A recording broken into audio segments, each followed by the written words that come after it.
Kira-kira yen dibandingne antarane umat saiki karo umat zaman Nabi, kira-kira iki nilainya tuh apik endi, kuat endi gitu.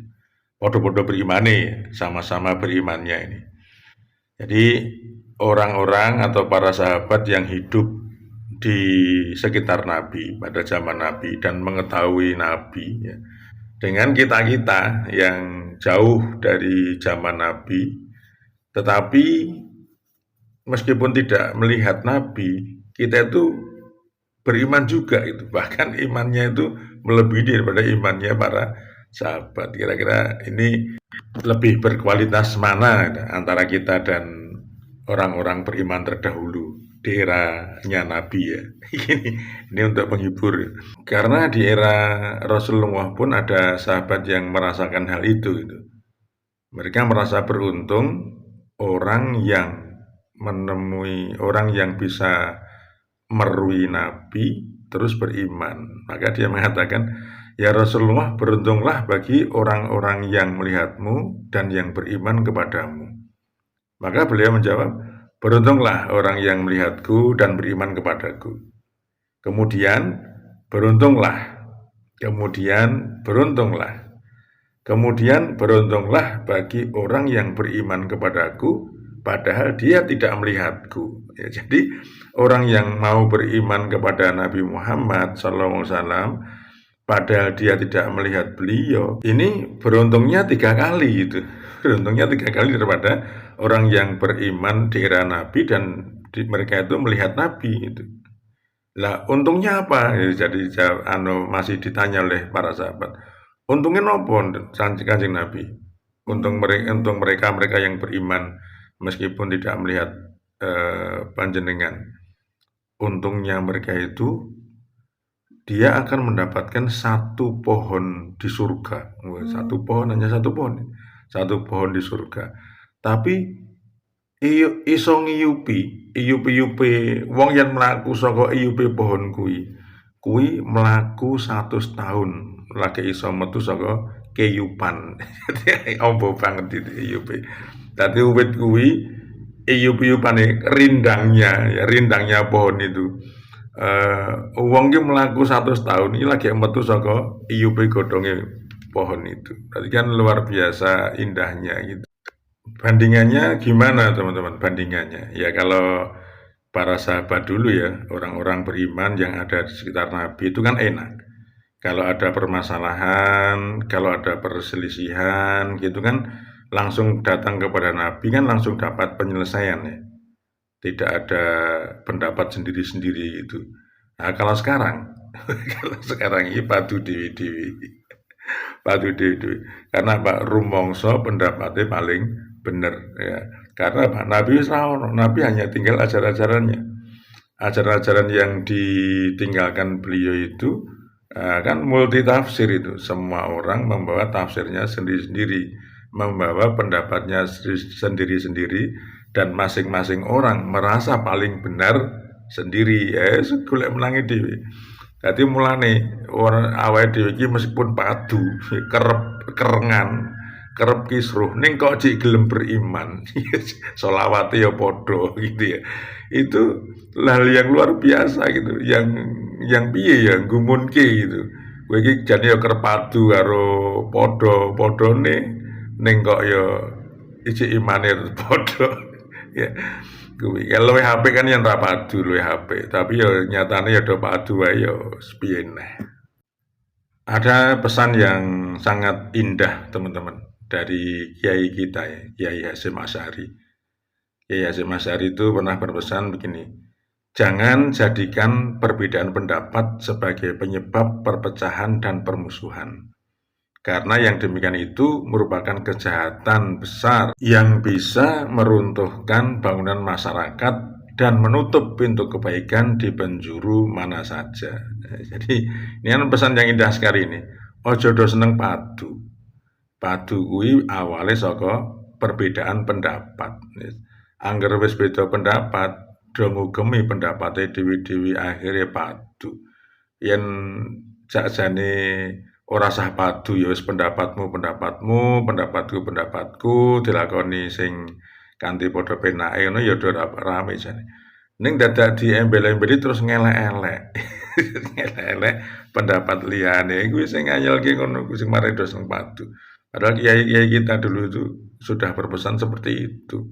Ojo do padu, yen beda pendapat itu suatu hal yang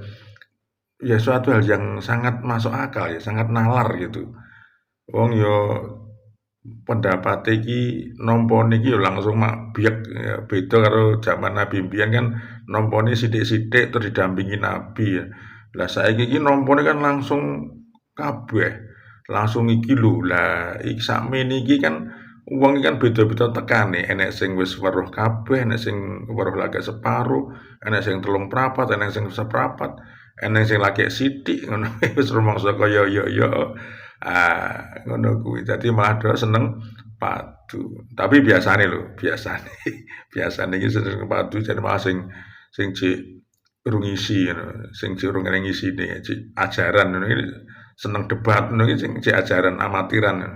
Ning kiai-kiai sing wis dhuwur-dhuwur tingkate iki ra enek padu ngono ra enek. Sing seneng padu jek amatiran, kiai-kiai amatiran ngono iki jek senengane padu. Karena kadang diterima dan tidaknya dakwah kita di masyarakat itu juga dilihat dari perangai yang kita bawa gitu. Yen tukang dakwai senengane padu, tukang dakwai kelihatannya perangainya kasar, gitu sing didakwai kan yo mikir. Lah wong dakwah sing didakwahke apik-apik kok perangaiane sing pendakwai malah ora apik. Lah sing ngerti contoh apane gitu. Kalau zaman Rasulullah kan Rasulullah itu selalu senyum, kata-katanya indah, lembut, lemah lembut, dirungokke iki penak, ngono kuwi kan ya sing dijak, sing dikon ngrungokke iki ya minimal gelem ngrungokke gitu. Nah yen lagi dakwah durung apa-apa wis bengak-bengok. Perangannya enggak baik itu kan ya terus piye sing arep melu. Dalam ayat yang ke-125 surat An-Nahl ya, itu Allah kan juga sudah mengingatkan kepada kita semua. Ud'u ila sabili rabbika bil hikmah wal mau'izatil hasanah wajadilhum billati hiya ahsan. Ya. Serulah manusia kepada jalan Tuhanmu dengan hikmah dan pengajaran yang baik. Jadi kalau kita itu ajak-ajak atau menyeru orang lain untuk kepada jalan Allah, itu para pendakwah ini. Ini harus dengan bijaksana lah, dengan bijak itu, dengan bil hikmah itu. Dan pengajaran yang baik, wa mau'izatil hasanah, dan dengan pengajaran yang baik. Nah, pengajaran yang baik itu kan bukan hanya ajarannya saja yang disampaikan, tetapi juga perilaku penyampainya ini kan juga harus baik gitu. Mosok yang disampaikan baik-baik tetapi yang menyampaikan nggak baik-baik gitu kan sing ngrungokke iki dadi mikir iki sajane sing diajarke iki tenan apik apa ora gitu. Karena kadang para objek dakwah kita itu kadang yang dilihat itu pertama kali adalah penampilan kita gitu. Perangai kita itu bagaimana. Kalau baik mungkin dia welcome dulu gitu. Tapi kalau durung-durung wis ditonton elek, terus mereka akan welcome piye carane. Wong nonton petuk wonge wis wegah. Itu. Ini utamanya perangai teman-teman ya, perangai. Nah dalam hal perangai ini kiai kita Mbah Hasyim Asy'ari itu juga berpesan itu kepada para santrinya. Ada pesan yang baik dari Kiai Hasyim Asy'ari ya. Seorang santri hendaknya membersihkan hatinya dari segala hal yang dapat mengotorinya, seperti dendam, dengki, keyakinan yang sesat, dan perangai yang buruk. Ya, ini jelas ini yang dipesankan oleh Kiai Hasyim Asy'ari ya.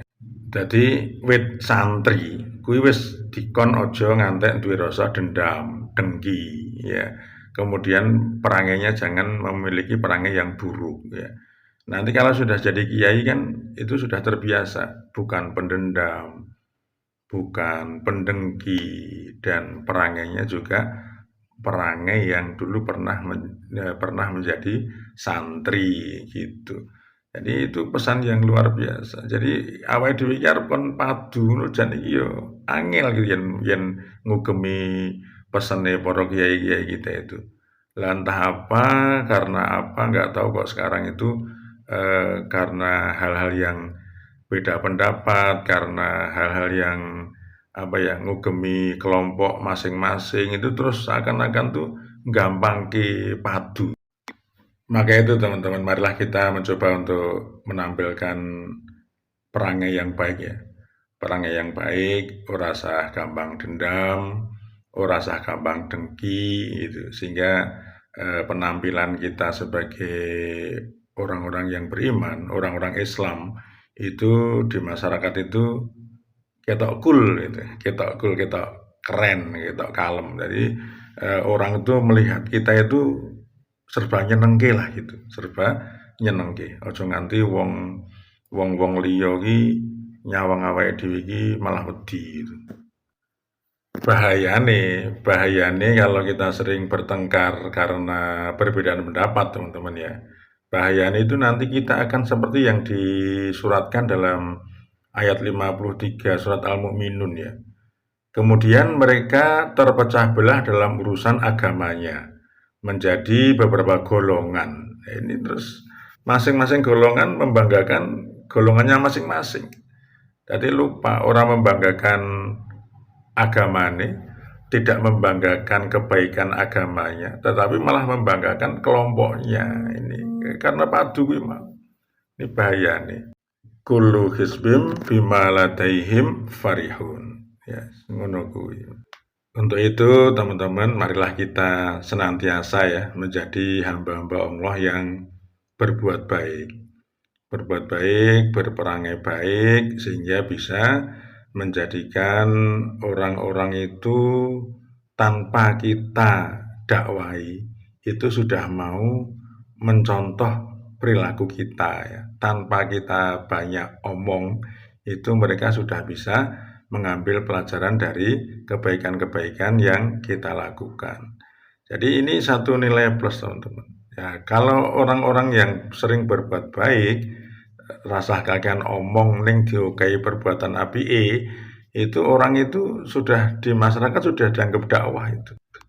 Dan kita nggak perlu khawatir bahwa Allah itu akan senantiasa membersamai kita ya. Sungguh Allah beserta orang-orang yang bertakwa dan orang-orang yang berbuat kebaikan.